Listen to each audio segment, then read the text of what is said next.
simple version that you might hear in a record, or I say record, I don't mean like vinyl. I mean, I'm not that old. But they might also add to that by playing something like.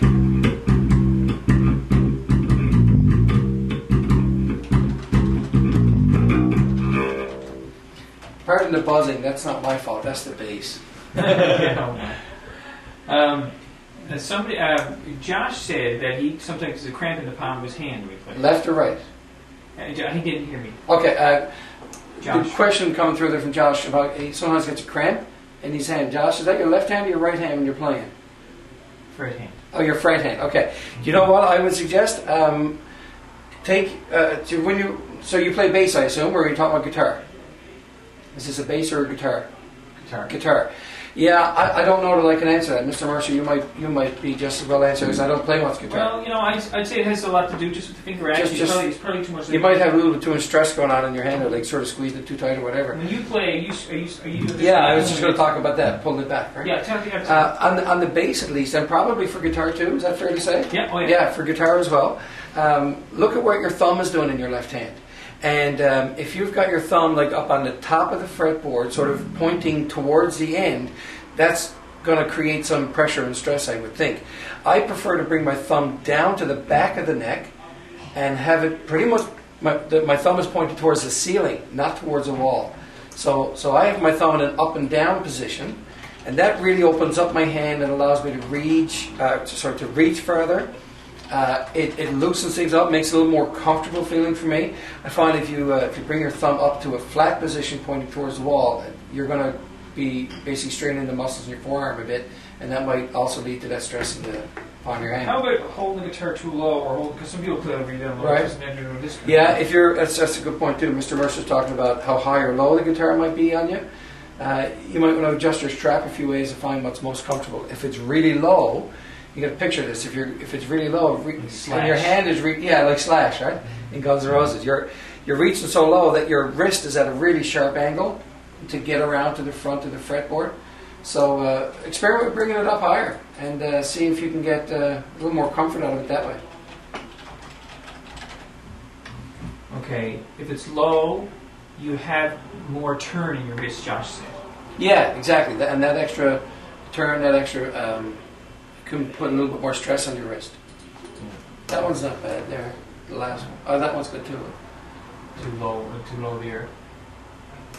Posing with it. Yeah. Where he's looking for a picture of Slash with the guitar on. Yeah.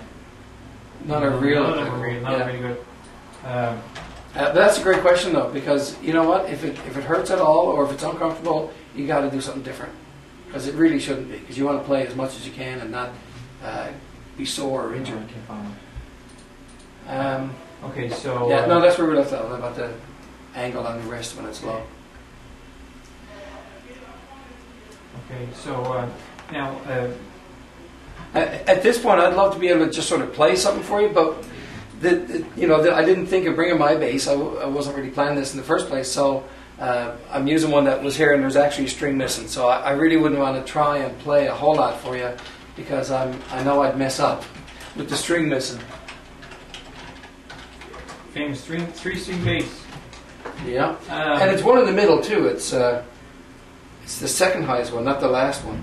I did a gig one time where coming back from break, there was a CD on of a song called Two Princes by a band called the Spin Doctors, and it had lots of slap in it and pop, and I started jamming along with it, and I blew out a G string, the highest one, just before our third set, and I had to try and work around that for a set. But when it's the outside one, you can sort of do that. When it's right in the middle, boy, it's awkward. Awkward is... I better do the same thing about it. Yeah. Oh.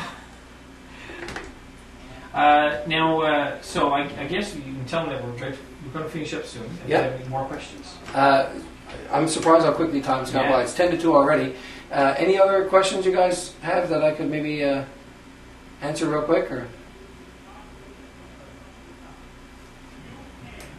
just ask them if anybody's tried bass before. Yeah, have any of you guys played bass? Or because I know you all play guitar, but anyone played the bass? Yeah, John plays bass. John? Yeah, and Josh plays a bit. Excellent. John and Josh both play. Josh, but not a lot, he says, just a little. Yeah. It's a whole lot of fun. You know, again, I come back to my thing about it is that I like the fact that it's a little different. And nothing against guitar players, but there's just so many. And as a bass player, you sort of can stand out from the crowd a little bit because there's just less of us around. And even in a city the size of St. John's, and I live in Mount Pearl, right next to it, but even in a city that size, there's just not that many bass players who can read music as well. And not trying to push that by any means, but it's actually gotten me some money. I've earned money because I can play bass and read. And it's just not all that common. It has made me cash. Yeah. Where's my cat? Yeah, that's right. That's green too. Yeah, reading music's important. Do you know Brian Party? I know the name. I don't know him. No, I haven't met him. I've heard the name, but even just vaguely, I don't really know who that is. Brian? No. Yeah, I don't know him either. Kind of rings a bell, but I don't think I know him either. I know a bass player named Brian Kenny. Okay. Cool. All right. Well, going to take pass it over? All right. I'm going to get rid of the microphone here. Pass it back to Mr. Mercer. Thanks for listening, guys. Great to talk to you. Whoa. Sorry. Isn't that excellent? Wasn't that great? So guys, listen, let's give Ron Collins a big hand here, okay? Give him a big hand, big round of applause. That was a great job. Yeah, very informative. Yeah, you got that right, Nick. It's excellent stuff. Give him a big hand. That's cool. Great stuff. Thank you.